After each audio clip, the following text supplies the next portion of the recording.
Hi guys! Welcome back to my YouTube channel, and for today's video, titingnan natin ang mga camera features ni Tecno Spark Go 2024. So just keep on watching. Then open nyo na yung camera ninyo. Una ko ipapakita sa inyo guys is yung short video. Then dun sa video and short video guys, meron siyang times 2 zoom at saka yung times 1 lang. Sa AI ganun din, times 1 and times 2 lang. Then dito sa AI makikita nyo yung mga available filters dun sa upper right. Click nyo lang yun guys, then pili kayo ng filter. Then meron din siya guys yung beauty cam. Kung gusto nyo maalis yung mga pimple marks ninyo or maging smooth yung picture ninyo, lagay nyo lang dun sa beauty. Meron siya sa front and meron din siya sa rear cam. Then, meron din siyang portrait, and then meron din siyang super night mode. Times 1 and times 2 rin yung zoom ng super night mode niya guys. Then, papakita ko lang yung settings. Meron siyang shutter sounds. Then, yung auto watermark. Then, kapag camera lang guys ang gamit nyo, dun yung makikita sa settings ng camera yung grid, yung shutter sound, location, dyan nyo siya makikita guys. Once magsha-shot kayo, magkakameron siya ng mga lining para alam nyo kung saan ang center nung isa-shot ninyo. Meron nga din pala siya guys, HDR mode sa Tecno Spark Go 2024. Then, itry natin guys yung customize watermark.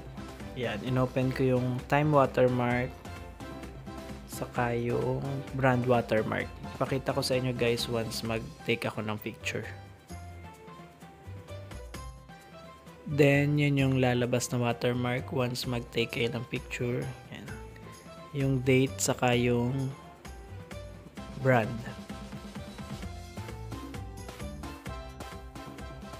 Then, meron din siyang timer guys. Yan, saset nyo lang siya guys. Madali lang naman siya makita. Then, isa sa mga features nito guys, dun sa short video is pwede mong gamiting pang take ng videos yung fingerprint scanner niya. I-activate nyo lang yung fingerprint shooting. Then yun, hindi mo na kailangan mag-click sa screen para mag-take ng short video. Same din guys sa regular video, pwede mong gamitin yung fingerprint scanner niya pang take ng video.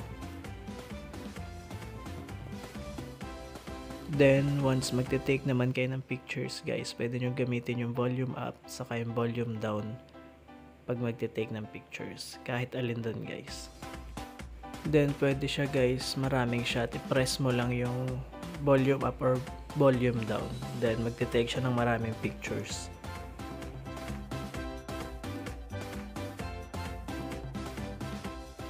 And, pwede mo rin guys baguhin yung size ng pictures ninyo dun sa upper right. Yan, click nyo lang yan.